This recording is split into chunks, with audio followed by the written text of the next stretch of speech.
So mga tol, malungkot na balita para sa ating former 3 Division World Champion angas ng Pinas Janrail Casimero at ang Catman niya mga tol na si Stephen Lunas ay tuluyan ng umalis sa Team Casimero.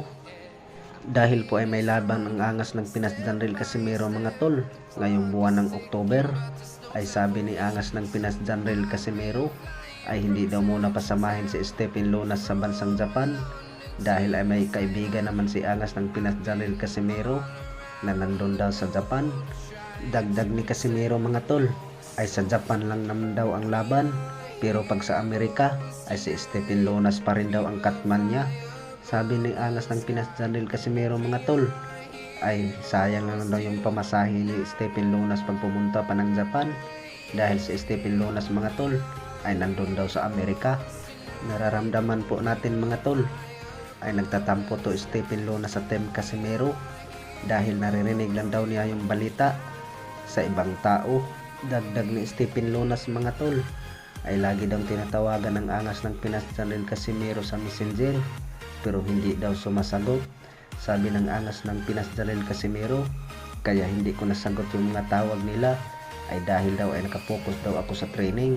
Kung may tanong daw mga tol ay doon daw dumaan ni Jason Casimero bago daw malalaman ng angas ng Pinas Janrail Casimero mga tol. Samantala ay may award pala tong angas ng Pinas Janrail Casimero sa US, ay tinawagan ditong si angas ng Pinas Janrail Casimero mga tol sa US pero hindi daw sinasagot.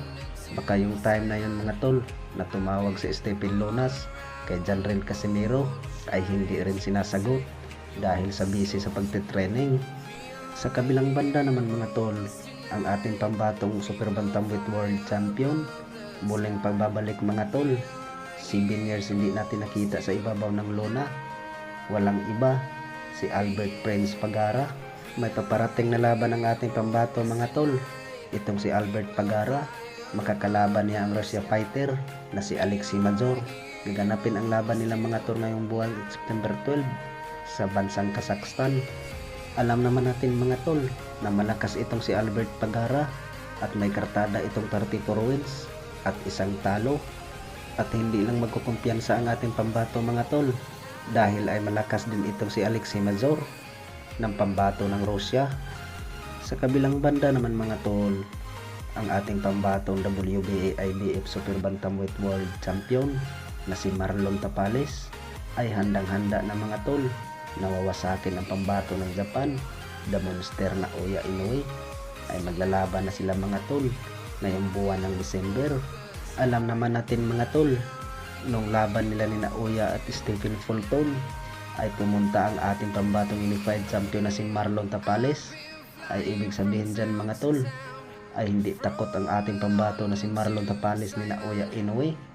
Pagkatapos ng laban ni Oya Inoue at Stephen Fulton mga tol ay umakyat din ang ating pambato na si Marlon Tapales at nagpa-picture silang dalawa ni Oya Inoue. Dagdag ni Marlon Tapales mga tol, nung hindi pa naganap ang laban ng Inoue versus Stephen Fulton ay banat ni Marlon Tapales ay gusto daw manalo si Oya Inoue kay Stephen Fulton para sila daw ang maglaban. Dagdag pa ni Marlon Tapales mga tol ay magaan pa daw ang belt niya. At dagdag pa ni Marlon Tapales ay patunayan talaga niya na siya ang malakas at ipakita niya sa buong mundo kung paano niya talunin si Oya Inoue.